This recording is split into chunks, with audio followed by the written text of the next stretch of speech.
So hi guys, welcome to StoomCast. Today I'm joined by Cammy Nicol. Cameron's a purple belt fighting out of the GripHouse. Obviously, as well as doing jiu-jitsu. Obviously, again you can see Cammy at competitions and stuff like that. Obviously displaying his wrestling. So obviously very into his wrestling as well. So I wanted to get him on again just purely for the comp experience that he has. He's got a lot of comp experience. Again, you can see that on smooth comp and things like that. So Cammy, thanks again for having coming on today. Cheers, mate. Thanks for having me. So yeah, as I say, just wanted to get a chat with you just about your kind of experience coming up through jiu-jitsu, how you got into it and things like that. So obviously going back to the beginning, and where did it all start for you, Cammy? So probably when I was like a teenager, I just got into watching UFC and kickboxing and things like that. And we'd see guys like Paul McVeigh, Alan Love, John Calderwood, folk like that. And I kind of noticed they were all training at the GripHouse. Mm-hmm. But I was like super overweight and stuff, so I was like over 20 stone at one point, like over 120 kilos, like super big. Yeah. So I'd lost a bit of weight before I got like the courage to go and start training. And I kind of just decided to go to GripHouse just because all the folk I was seeing out of Scotland, that's where they were from, and it was only 20 minutes from where I was staying. So Yeah. went along, and it was a jiu-jitsu class by Paul McVeigh. It was my first session. And yeah, I just enjoyed it. I wasn't like blown away with it straight away. I enjoyed it. I went to like guys' Muay Thai classes. I was enjoying that. And then kind of just eventually started doing less striking and just gravitating towards the grappling. Mm-hmm. And just getting into Paul's jiu-jitsu classes, Gary's jiu-jitsu classes, Kieran Malone's wrestling classes, and just really loving them. So going every day. And then eventually guys were like, you should think about competing. I remember like Danny Martin and Mike Hockenklaus were like, you ever thought about competing? There was a comp coming up. I had been training like 3 months, 6 months, but I'd already like lost a ton of weight. Mm. Like I'd come in at 15 stone, I went from like 20 down to 15, started training at 15 stone, and I got down to what I should have been at the time, and about 80 kilos, and went and done my first comp. It was, started training maybe 6 months. It was like November 2014. Mm-hmm. It was one of Gaz and Meats comps, and lost my first match straight away. Got armbarred like in a minute or something. The guy pulled close guard. It was Connor Anderson, I think. Right. No, not Connor Anderson. That was a different one. Sorry. It was Thomas Hepburn's wee brother. I think Connor Hepburn. Uh-huh. Connor Hepburn, first match. He armbarred me pretty rapid. But I got a bronze match after it anyway, and I managed to win my bronze match, and then did the absolute. I think I won maybe my first match, and then lost the second one and got a bronze there. So I won some and lost some at the first comp, and I just enjoyed it a lot. I got 2 bronze medals. It was cool. Yeah. And I was really had the bug after that. Yeah, and I mean, obviously, you mentioned the weight kind of being a thing. Was that a contributing factor for you to get into, obviously, jiu-jitsu and grappling and things like that? It was more like probably a deterrent, to be honest. Like, I think because I was overweight, I didn't have courage to go. Mm-hmm. And it was just something that I enjoyed watching the fights and stuff, and I thought that's something I want to try. Yeah. And then when I started going in, I just got the bug for it. Like, It wasn't like I went to lose weight necessarily. Yeah. Because I know, obviously, for me, I mean, when I started getting into jiu-jitsu, I think, again, it was, March 2014, and one of the kind of main things for me, again, I was around about 120 kilos when I first started, and I managed to get down to, I think the lowest I was about 94, but I felt comfortable fighting at under 100 kilos, because obviously, as you know me, I'm a small guy in height, so I felt very comfortable at 100 kilos. So, I mean, the lightest you fought was it under 82? After that, so I did that one at 82, Mm-hmm. and then I think maybe my second or third comp was a Marcus Nardini comp called Submission Quest. Yeah. I think I got down to lightweight for that. I think it was about 74 or something. Nice one. But that was like too skinny for me, I think. And at that point, I hadn't done any weights or anything. I was just like losing weight, so I was just like skinny fat or whatever. Yeah. I did really poorly at that comp. I think I had Matthias Grabic from Open MMA up north. Had him, lost on points. Then I had Davey something from Gilly's gym who tapped me pretty well, pretty quickly. He did really well at that comp. And I think then I was like, I've lost too much weight, so I started just enjoying my food again. And then I started maybe looking into lifting as well. Paul, you're the boxer, was up with GripHouse, and he kind of showed me the basics of like a deadlift and a squat and stuff, and so I started messing about with lifting weights a wee bit. Yeah. And then you're obviously now you fight kind of more at under 88. Yeah. So again, is that a division you found yourself comfortable in? Because obviously I know that, again, anybody that's looks on Smooth Comp can see obviously your record, especially at 88, it's been very, very good. I mean, you're, again, I was talking to Kevin McAloon's very, very similar record, just gold. In fact, I'm looking down your list. I mean, it's all just gold. There's a couple of bronzes, but the majority is gold. I mean, your record, again, records on Smooth Comp, I think only date back to about 2016. And since then, comps on there as well, isn't it? yeah, and obviously the record they've got on you've got what, 72 wins, 11 losses. And one of the things that you kind of see about your losses, you don't really get submitted. Obviously, only, I think, 10 of the losses out the 11 have been by points, and only one submission, which again, obviously in Jiu-Jitsu, to not be submitted is a very good thing. So is that something, again, for you, do you, when you're practicing in the gym, do you practice, and again, I know everybody practices differently, but do you practice on predominantly not being submitted? No, not at all. I feel like if I'm rolling, like, not to get submitted, I'm not really opening my game up. I see guys rolling like that. They roll just to survive, and they're just shelling up. And I don't feel like either of us are improving if we're rolling like that. I don't know why my record like that in comps, because maybe in a comp I'm thinking about surviving more, but when I'm training in the gym, you know, I'm not looking to get tapped either, but I'm not rolling like I don't want to get tapped. I'm rolling, just taking it to the guy, like try to do what I can to get him, sort of thing. I moved up to 88. I think 2017. I started lifting, and I'd been about 80. You know, my body composition started changing, and I was struggling to stay at 80. I remember doing a PGA 24/7 comp at the start of 2017, and you know, at the time as well, I do decent at comps. So I'd do gi and no gi, so you'd have like 10 matches a day or something, and I was training myself to stay at 80 kilos. And you know, like, I'd do alright my first match, but in my second match, third match, or whatever, I'd start feeling it. And I was just it was too much to stay at the weight, so I just was like, if I could move up a weight, and I could eat more, I could train more, I just felt better. So that was probably led to my more success at medium heavy. And now do you cut much weight for comps, or are you just naturally under 88? I just walk about 85 all the time. Sometimes I think I bumped into you yesterday at Cosmos.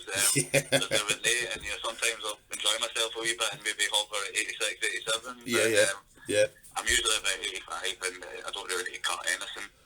And that's the way I like it. For it's Jiu-Jitsu, you'll have multiple matches a day. You'll weigh in the same day as the competition. I think cutting weight's pretty stupid for it. It's different if you were doing like day before weigh-in for an ADCC comp or something. But I didn't want to mention Cosmos in case any of your coaches were listening. So, because obviously, I like my food, listen, we can get carried away at Cosmos. So, but I mean, as well as looking at obviously Jiu-Jitsu, obviously you got into freestyle wrestling, obviously training under Kieran Malone, as we know. So again, for you, Was that a natural transition for you into wrestling to help with the jiu-jitsu, or was that just something extra you wanted to add in? It's just exactly that. Like when I started at the GripHouse, I was sort of just doing everything there, spending all my time there. Just really enjoyed it. Found a sort of new passion, doing everything, and the wrestling's really helped with the jiu-jitsu. I always say to people it's like a cheat code for jiu-jitsu. If you're struggling to sweep someone, you just sort of start wrestling, or if you nearly sweep someone, which would usually be an advantage, where they could like maybe come back up in the scramble or something, you just start wrestling and you'll finish that sweep. Yeah. So it really helped a lot that way. And yeah, Kieran Malone's a terrific coach, a really good training partner as well. Now he's not coaching me as much in wrestling, but he's like still a huge training partner for me and always puts it on me. Like I said just before this call, I had a good session with Kieran there, where I got my ass kicked. He always keeps me on my toes. So yeah, he used to have 3 classes a week at the GripHouse, and I'd make sure I got to all those classes because it made a huge difference for me. When I was, especially if I'm going with a jits guy who doesn't wrestle, it just felt like a big help. Yeah. And then, so you've been training now, I believe. In fact, you just reading just different bits on the internet. You started training jiu-jitsu and wrestling, early 2014? Yeah. So obviously about 5 years in there. And over that 5 years, I mean, for you, what have you noticed, certainly in your own training and your own self, what have you noticed the big differences being, obviously apart from the weight loss, what's the biggest difference for you? I think mentally it's been really good. I think, my attitude about things, I can deal with things a lot better now, sort of discipline and grind you get from training, you can sort of apply into the rest of your life. Things that might usually bother you, kind of just brush off your shoulder, because you're used to guys in the gym trying to strangle you and stuff like that. These things in real life don't mean anything, Yeah. They don't really rile me up anymore. So I feel like, training in general, it's a huge help mentally and your day-to-day life as well. Socially as well, like when I was overweight, I stopped going out a lot. You just sit at home and eat, smoke weed, drink, and had a terrible lifestyle, but I also stopped socialising a lot. But going to the gym, I started socialising more again, and seeing all different kinds of people. And you don't really judge people. Everyone's there just to improve themselves and pick up skills and things like that. And you see everyone's there for the same thing. Everyone's the same, really. Yeah. Regardless of their background or whatever. Yeah. And then, obviously in the GripHouse, I mean, you guys are quite fortunate. You've got, as you mentioned there, a number of disciplines that you can do. And one of the things, obviously, I want to touch on, obviously, you mentioned, obviously, the weight. I take it you guys, do you have someone at the Grip that can help you with your nutrition and kind of keep you on the right track? Well, there's not a specific nutritionist, but like Paul and Kieran Malone, I'd say Paul McVeigh and Kieran Malone were big helps. Not like where I got a nutrition plan or anything like that, but just listening to what they would say, or weight loss thing, like sort of suggestions, the diets they'd recommend, things like that. They were really instrumental at the start. I remember Paul, it's probably still out there, Paul did a GripHouse nutrition blog. You could probably find that on Google, where he recommended loads of meals and meal plans and stuff, and I remember he used to always use those meal plans before comps if I needed to like shift a couple of kilos and stuff. So yeah, there's no specific nutritionist, but I think just being in that environment with loads of people training hard and living that lifestyle, you just pick up good tips and things just by being around them. So yeah, I do nowadays, apart from bumping into you at Cosmo yesterday nowadays, I do tend to eat pretty well most of the time. Yeah. Everyone's got to enjoy themselves every now and then, though. They definitely do. And then for you, I mean, in regards to your training, how often are you training? Because obviously, again, I see you at comps and you're absolutely brilliant. I mean, your grappling is definitely some of the best that I've seen at local comps and things like that. So, so how often are you training, and what kind of classes are you training throughout the week?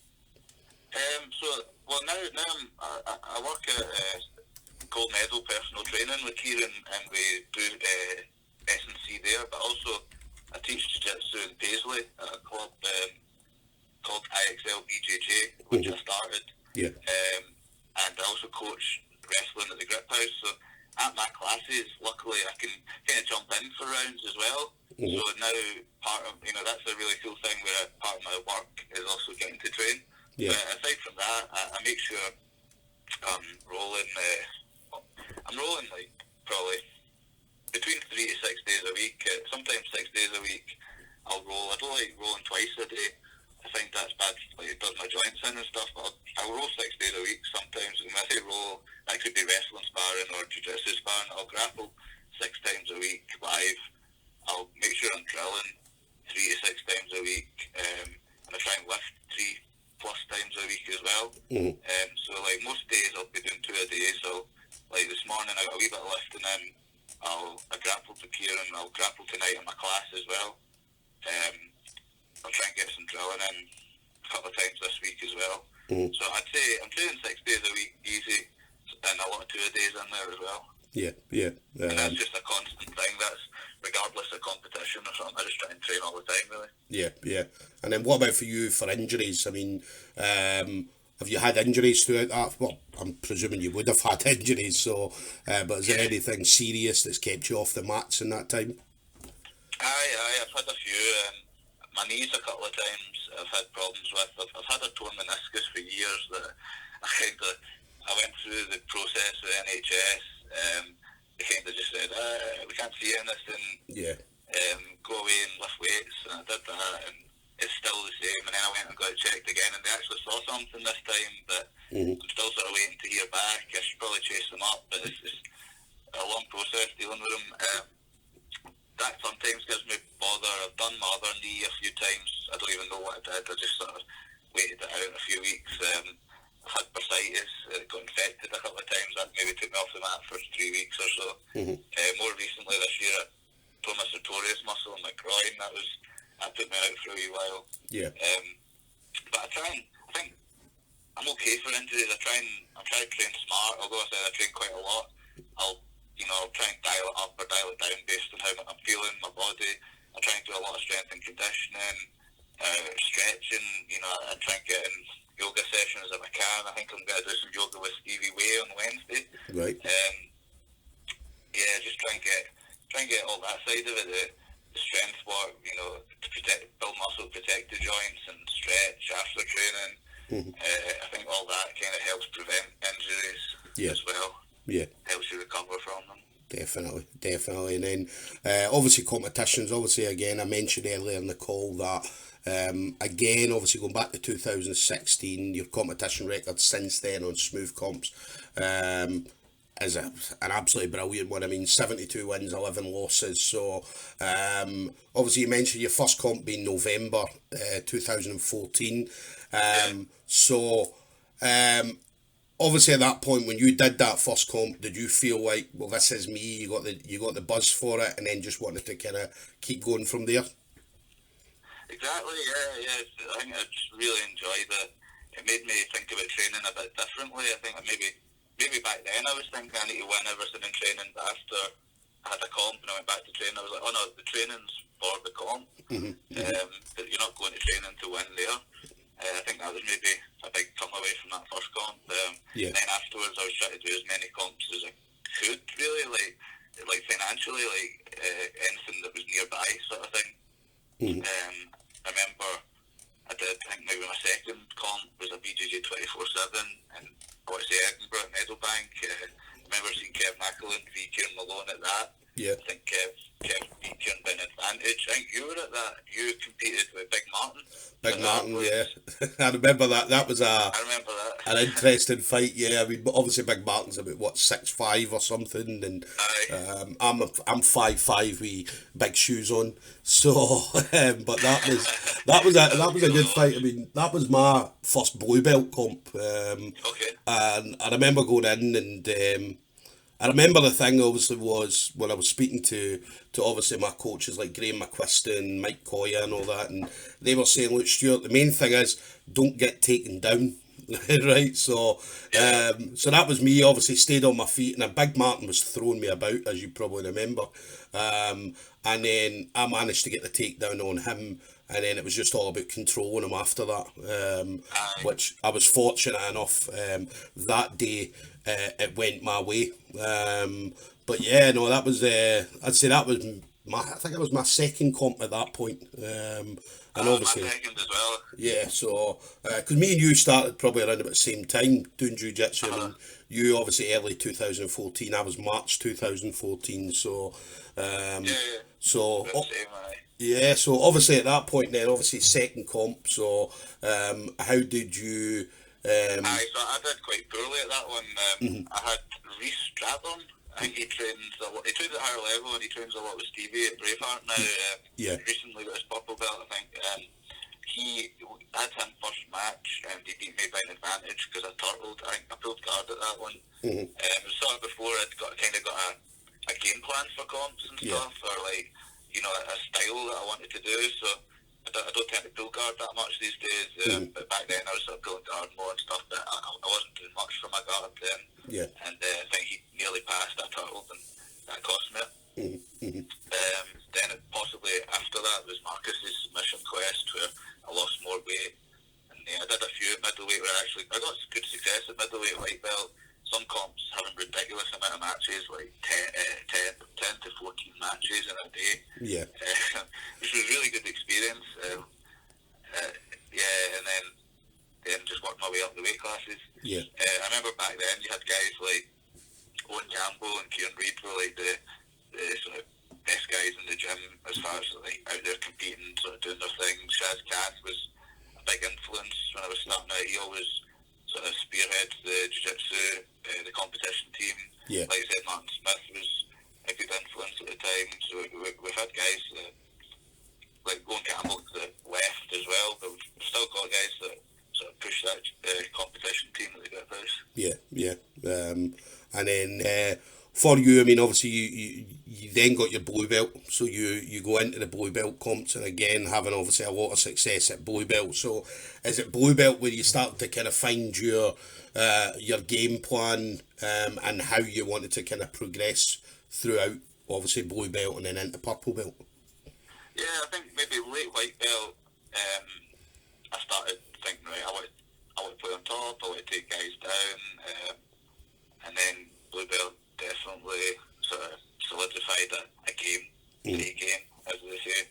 I think that submission loss you were talking about, I think Tristan Ribeiro, it was maybe my second match at blue belt. My first one was Andrew Greet, who joins us now. Yeah, yeah. I managed to beat him on points, and then Tristan armbarred me pretty quickly.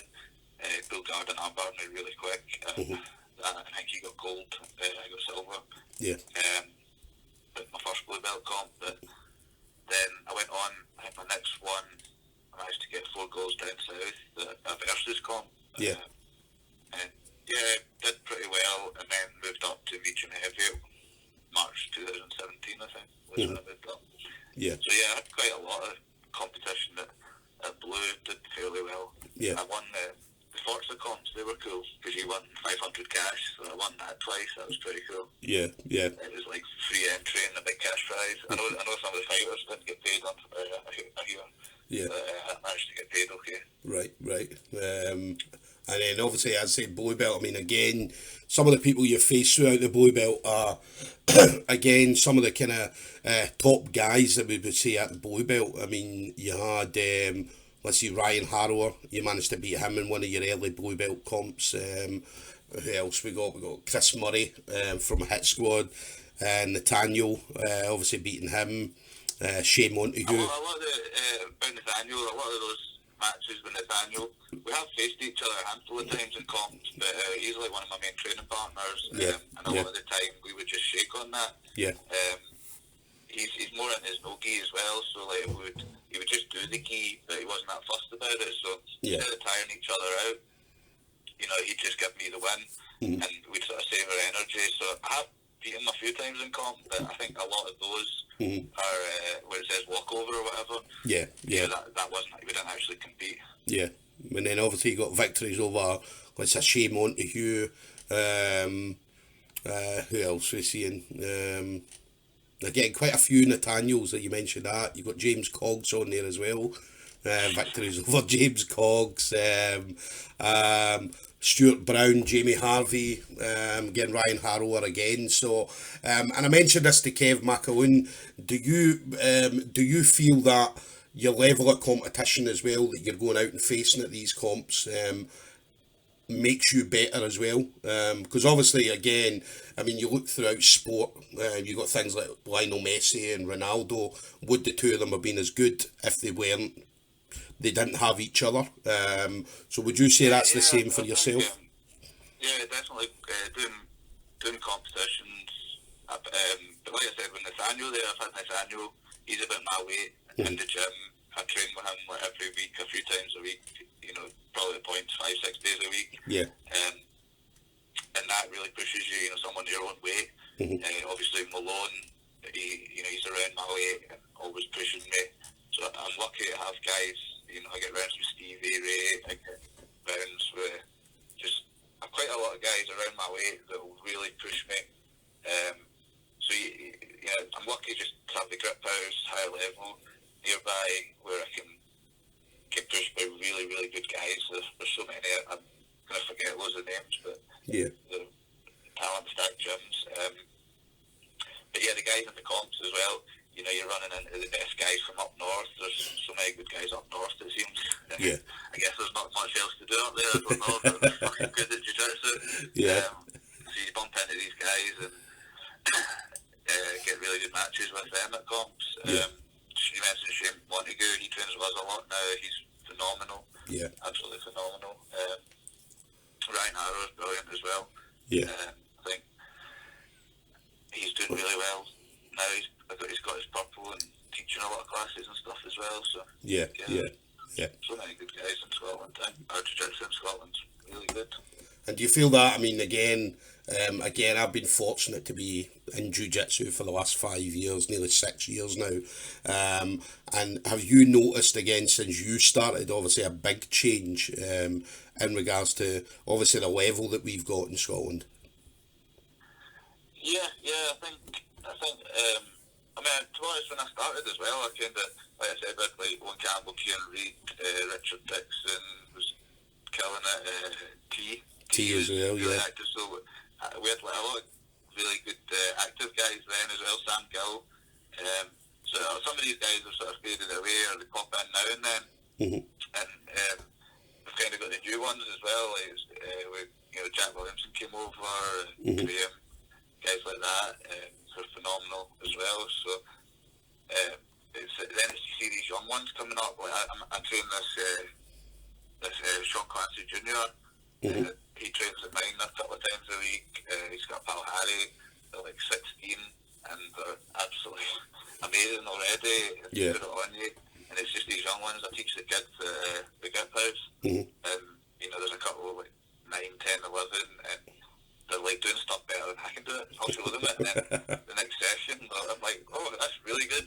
Yeah. Like, they've been practicing at home or whatever, and they're like doing it better than I can do it. I'll just get them to show the other kids now. So I think the more you get these young ones doing it as well, it just pushes everyone. Yeah, I remember my daughter when she was doing jiu-jitsu, she was must have been about 8 or something at the time, and she would come up the road and obviously she would have to show everybody what she learned, whether it be an armbar or whatever she did that day. And she used to, my wife, she would get my wife in an armbar and she'd be like, and my wife would be like, oh, okay, I'm done. And she was like, no, you're supposed to tap. They told me you're supposed to tap first.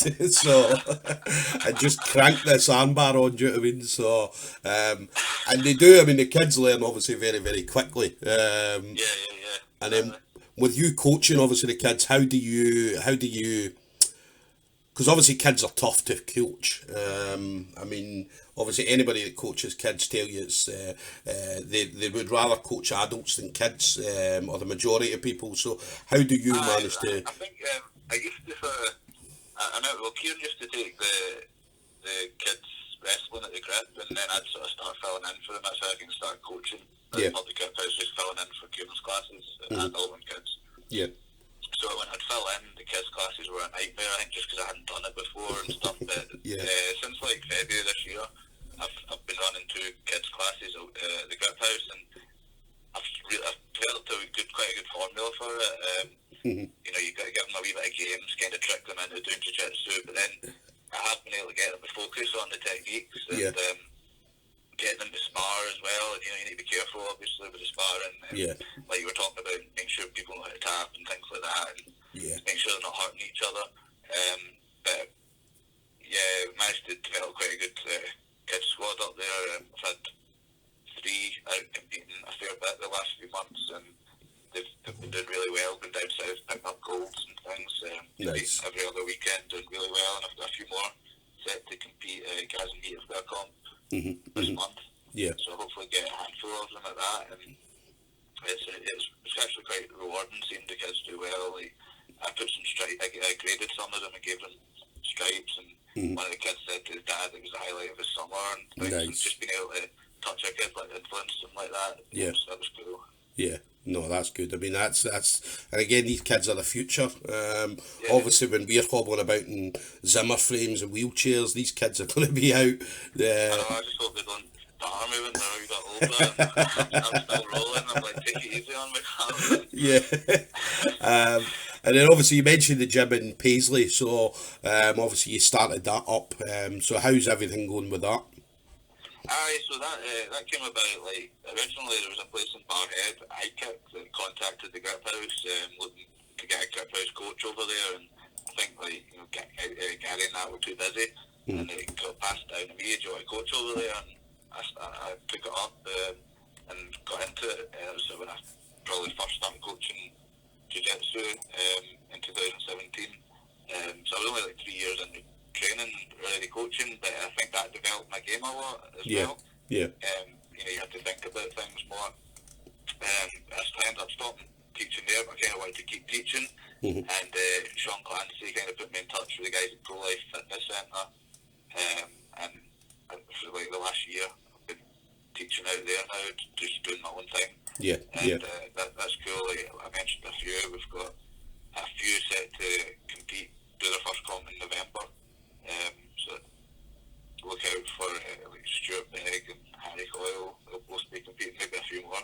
Yeah. See, but expect they should do quite well. And that's IXL BJJ. That's in, I believe, New Stedden Street in Paisley, yeah? Yeah, it's in Pro Life Fitness Centre, which is quite a nice gym. We just take one of the studio rooms, chuck some mats down, and train like fuck for an hour and a half. Yeah.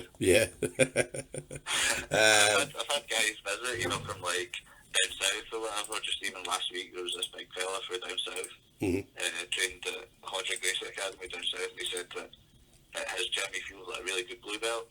My gym he feels like a white belt. Which I take as a compliment that I've been able to like instill the standards that, you know, the GripHouse and that have of really quality belts. I've been able to instill that in my place. If you come to mine, you're going to get good quality rolls at a good standard. Good pace. And do you regularly invite, so obviously anybody that comes up and if they're not able to get to Glasgow and they may be in the Paisley area, so are they welcome to drop in whenever you guys have got classes? Absolutely, anybody from anywhere is welcome to drop in, absolutely. For you then, obviously in regards to competition, so what, because I know obviously you're doing some of the submission onlys, you did there obviously the SGIs and things like that, so is there, what do you see for yourself in the future in regards to competitions, and what kind of things do you want to do? So in the near future I think I might do a wrestling comp here in Malone. We might do one. I've never actually done, even though I'm right into wrestling. I've never competed in wrestling. I've always just trained wrestling for my jiu-jitsu. Yeah. So he's obviously done it since he was like 6. Mm-hmm. So I've got him. We're going to get some rounds in prep for a wrestling comp and hopefully do some more of them next year. Mm-hmm. Jiu-jitsu wise, the only thing I've got lined up is SGI in November. Yeah. But I'm kind of open to doing any invitationals. Hopefully Nicky get in touch again soon. I'll sign up for opens and stuff, but I'm just kind of skint at the moment as well. So, Yeah.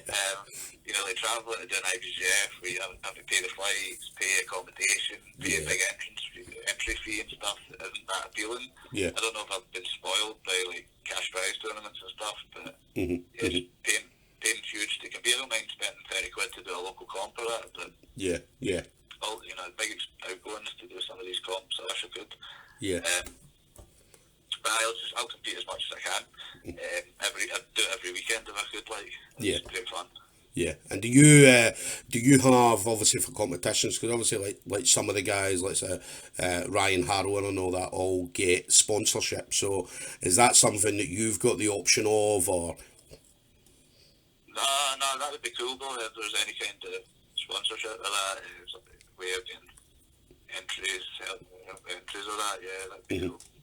Because I know in Scotland, I mean, we don't get, because obviously I know a lot of guys down south are sponsored by, whether it be local companies or gi companies, anything like that, whereas in Scotland we don't seem to have that same kind of level of sponsorship that we're able to get.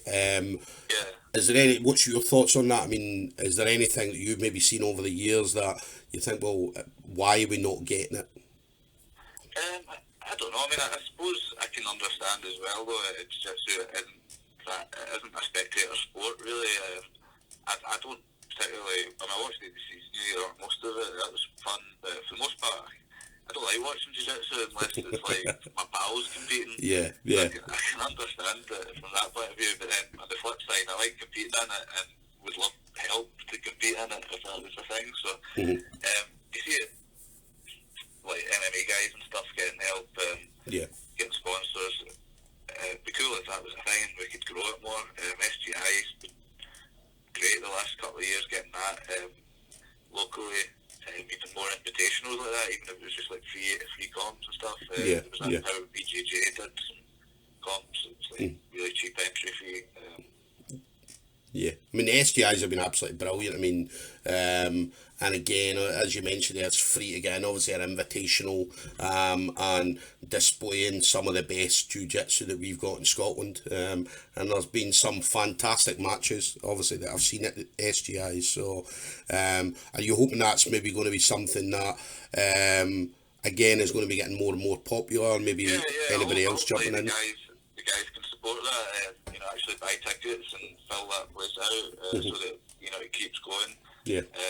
Even if it's just to support your pal, if someone at your gym's competing, just buy some tickets and fill that arena, because that's the only way that they're going to keep going. And then people coming up will be able to compete in that next year. Yeah. Maybe not if you want to compete on that and stuff. We need to support it and keep it going. Because it's the only invitational we've got. I think down south is quite a lot. Yeah. I've managed to do quite a few neggies before. The North East Grappling Invitational, they've got a good thing going. I did a sub-15 invitational, that was cool. Down south, so they seem to have a lot more invitationals than us. I think the only way we'll keep them going is if people buy tickets to go and watch it. Yeah. So everyone should do that. And then obviously on your travels then, obviously at competitions, have you any funny stories, anything? Because obviously we've all got something that's happened when we've been at comps. So for you, anything that you find or that you've had happened that you thought was absolutely hilarious? Oh shit, I'm gonna totally let you down here.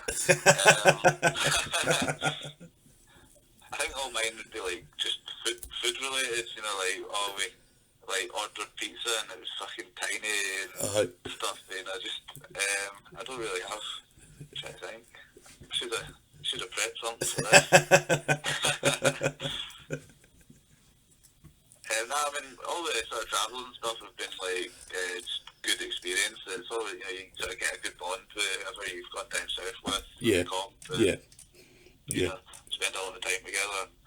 You know, you probably all went out and competed together, so there's good camaraderie there, and Yeah. just like really good times. Definitely, and it's good seeing obviously the guys. I mean, as I said, I've said this a few times on different podcasts, but especially when I go to listen to the Euros or I always see James Cogs. So I always get obviously a good chat with him whenever we meet up at the Euros, and obviously even like local comps, even seeing guys like say yourself and whoever else. Because again, that's the only really time apart from maybe if we meet up at an open mat or something like that. A lot of the guys, if they're not training with each other, they only really get to see each other at competitions and all that. So yeah, exactly. Like the jiu-jitsu community tends to be full of like really cool cunts. So it's like you bump into it, you'll see guys if you go to a comp like 3 times a year. You're kind of seeing all these guys that you see 3 times a year. Yeah. And they're all really sound. It's always a good catch up, and same, like once down south with the guys, quite a few guys in that sort of region, Sunderland, Newcastle and stuff that I've kind of I see at comps, and I'm like, oh, I really like these folks. Yeah. I'd like to travel more, to be honest, and get make more contacts, meet more cool people and stuff. That's a really good part of it. The good thing with jiu-jitsu, you kind of turn up at any gym. I've been to gyms when I've been on holiday and stuff. And everybody's always so cool, which kind of makes me think, right, I'm going to make an effort if someone's visiting the GripHouse or my gym, like, I need to repay that onto them and make them feel super welcome, show them a good time, to like, give my best, like, be friendly and stuff. And where's been, obviously your own gym, the GripHouse, obviously you're never going to move away from there, but out of all the gyms that you've been to, what's been your favourite, or even maybe not the favourite, which gym would you like to go and maybe train at for like maybe a few days or something? That's a good question. There's so many I still need to try as well. I think, obviously higher level, I kind of go there like once a week or something, but their gym they've built is fantastic. It's been built from the ground up for MMA obviously, but it's just an amazing gym. Really nice facilities. And always have good tough rounds through there. So like aside from the GripHouse, I'd say higher level is the place to go. Yeah, and then your dream gym, where would your dream place to be going, or your dream coach, who would you say that you would want to maybe get a couple of sessions under? Anybody in the world? Well, like I mentioned, one of my training partner, Nathaniel, he goes to Henslo's like 3 times a year. Right. Cammy Nicol just back from like a couple of months there. And from all accounts, that's like the place to be, training under John Danaher. So if I had the chance, that would be where I'd like to visit. And I'd want to, I wouldn't want to just go for a week. I'd want to go for a couple of months and really feel that I belong there. And really enjoy it. So definitely.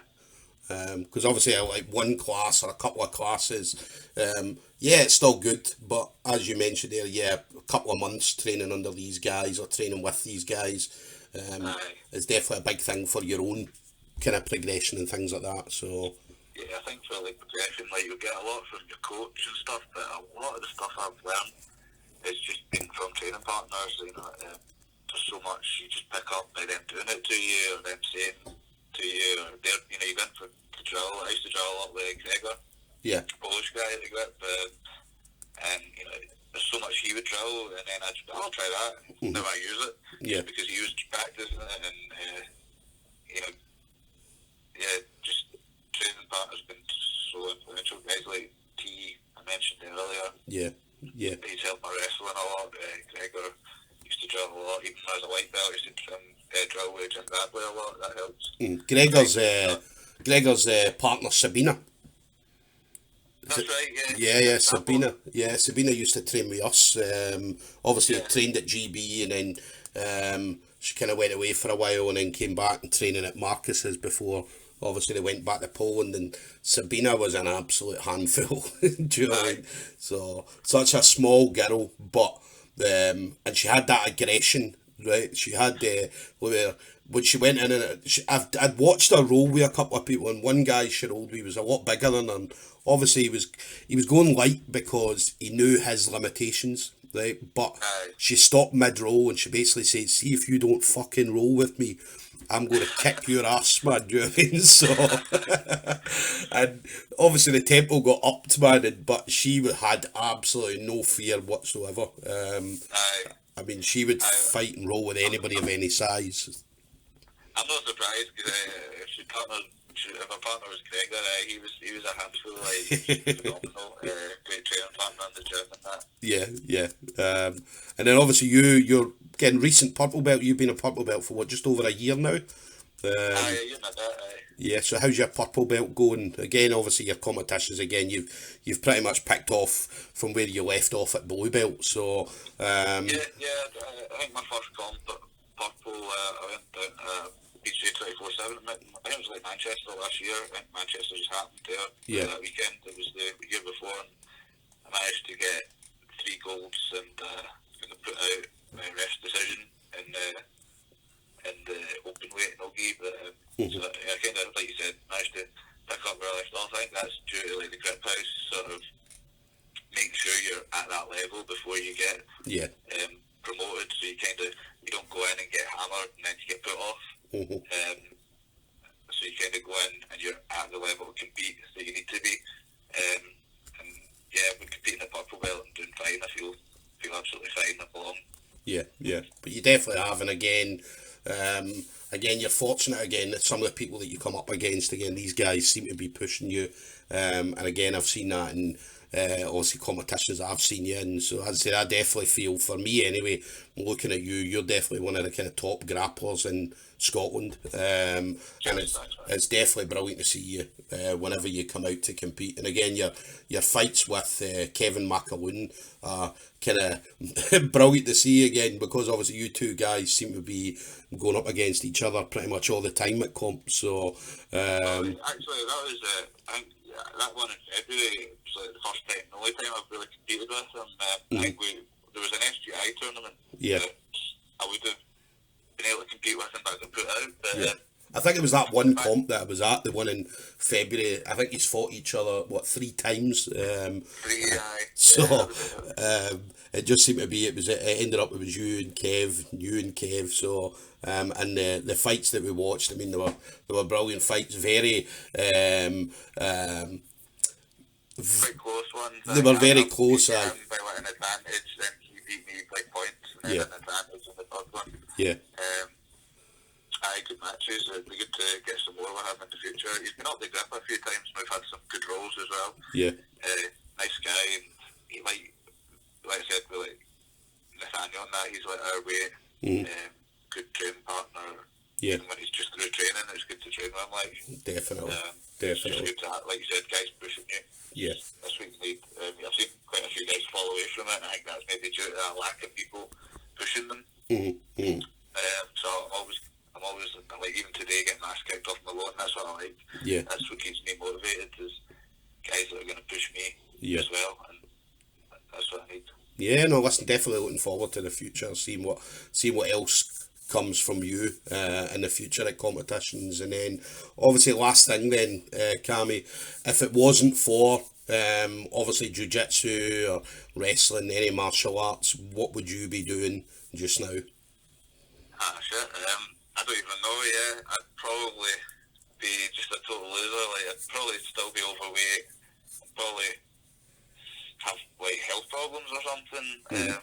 I'd maybe be working like a shit 9 to 5 job that I hated, just because I had to.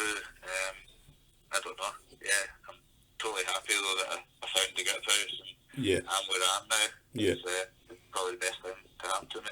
Yeah, I mean, the GripHouse is brilliant. I mean, anybody that's in Glasgow, obviously GripHouse is definitely a place you want to go and train at, because obviously the guys up there are animals. That's the only way I could describe you guys. So these are absolutely brilliant, very technical guys, very strong. You've got that aggression when you go into competitions, the confidence as well that you see from the GripHouse guys, from white belt right through to obviously the black belts. The confidence that you guys have got when you're on the mat is unbelievable. And again, it doesn't seem like you guys get nervous when you go into a comp. It just seems like we're just here to enjoy ourselves. We're going to go out. We're going to win gold. And again, is that something, that confidence that you have, that's built in or installed in you from the GripHouse? It must be like just the coaches like Paul and that, you know, they've competed like fuck, and Yeah. they've been there, done that, and they still push that pace, and Yeah. set that pace, and that just works its way down the ladder. Yeah. So everyone just copies that mentality and stuff. I mean, I think everyone gets nervous. Like, I still get nervous before, but it's about like channeling that in the right way, Yeah. and not letting it beat you. Yeah. But it's definitely, you do see the confidence. I mean, anybody that sees any of the GripHouse guys at competitions, you guys are always the one everybody wants to beat.